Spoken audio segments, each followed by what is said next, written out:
Do you remember the most iconic moment of the entire James Bond franchise? That time he almost got his penis mutilated? Well, that moment's a great metaphor for our current era. In this metaphor, James Bond is James Bond, and the laser is what Spectre is doing to his franchise. We must save James Bond's penis by making future James Bond movies as one-offs. Any villain, any time period, any adventure. And here's the numbered reasons why.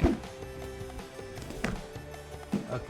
I got it. Okay. All right, we're good. We're good. This is great. Spectre is the exact opposite of that wacky partying ghost emoji. It's zero fun, because it's trying way too hard to make sense. In the past, the Bond franchise mentioned Lazenby's dead wife once in a while, otherwise it gave zero tosses about continuity. That was smart, but then Spectre Avengers the Craig movies. They made Hans Landa into New Blofeld and made New Blofeld the author of all your pain. That choice took every Daniel Craig Bond movie and made them setups for future Craig movies, even though Spectre ends with Daniel Craig literally driving off into the sunset. That left the James Bond team scrambling to find a new actor to play the actor Daniel Craig for all of James Bond Infinity War, parts 1 through Infinity? And sure, I understand Spectre's decision to copy the biggest new action franchise. Copying the current big new action franchise worked before. Skyfall crushed the box office by stealing the Dad's Mansion sadness of Christopher Nolan's Dark Knight trilogy. Casino Royale revitalized Bond by stealing the shaky cam fist fight intimacy of Jason Bourne movies.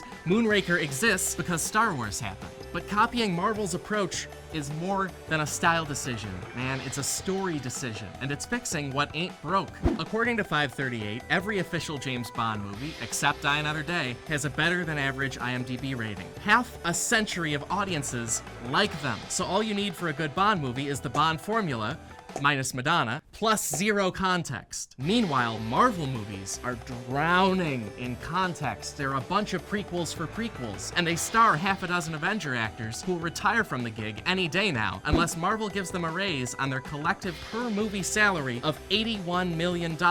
And good luck with that, Kevin Feige. Fugan? Because grinding through Marvel productions makes actors hate acting itself. James Bond movies can skip all that with one-offs. It's not far from what they did before, they'd be insane not to, and they can even avoid breaking their star's spirit because... Okay, it's hard to get out, but come on. Bond's producers haven't cast a new Bond James Bond yet. Whoever it turns out to be, I wish them well, and hurrah, and pip pip cheerio, and you know, British stuff. Because an ongoing obstacle for Bond franchise building is that the Bond role sucks. The actor is signing on for a decade of physical trauma. In the previous ones, what's happened to you?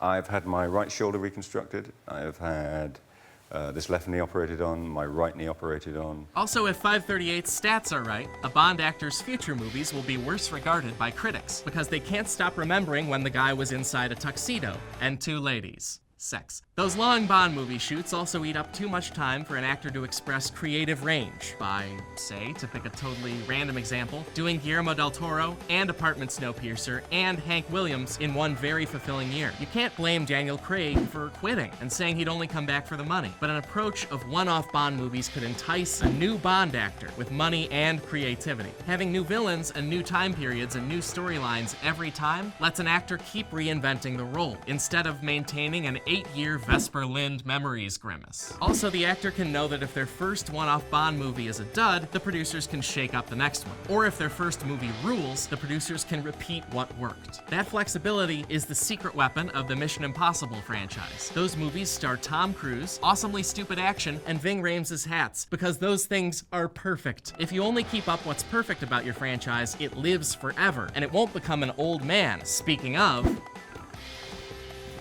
Okay, where's my fruit gun? As an utterly perfect woman once said, I think you're a sexist, misogynist dinosaur, a relic of the Cold War. freeze, enhance. Culture changes. World politics changes. I love Bond movies, but what Dame Judy said gets truer every year. And Bond producers, you cannot respond to change with that douche smirk, unless you justify it. All Bond movies are vaguely set in their present day, which means in the new ones, they make a fist-fighting man's man watch other people do cyber war. But if the movies are one-offs, you can do a Cold War dinosaur Bond movie and set it in the Cold War, so it makes sense. And so the Man from U.N.C.L.E. movies can't hog all the Mad men fun. Or you can stay modern and acknowledge we're past the era of heroic, drunk Marlboro men, something the Brosnan and Craig movies could only hint at. You can even innovate, you know, cast a minority or an American, or finally star a lady spy, like you considered with Michelle Yeoh and almost made with Halle Berry, but were too stodgy to do. Don't be stodgy,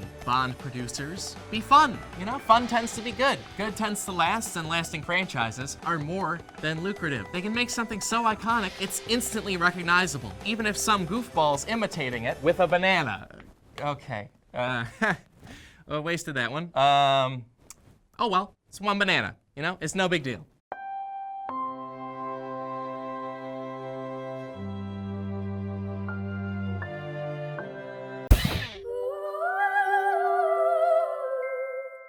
If you like this video, don't be silent about it. Please like and subscribe and share it and help us make more of them. James Bond will return. Okay, yeah, and then we just add a silencer in post.